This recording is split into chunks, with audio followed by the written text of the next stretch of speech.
في الشأن الحزبي، لقاء تواصلي بفاس للأمانة الإقليمية لحزب جبهة القوى الديمقراطية تحت شعار السياسة في خدمة الديمقراطية والتنمية، التزام ومسؤولية. المهدي محب وأنور الغماري.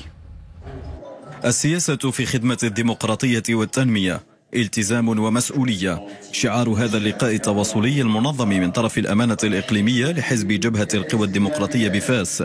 لقاء أطره الأمين العام المصطفى بن علي بحضور أطر ومناضلات ومناضلي الحزب.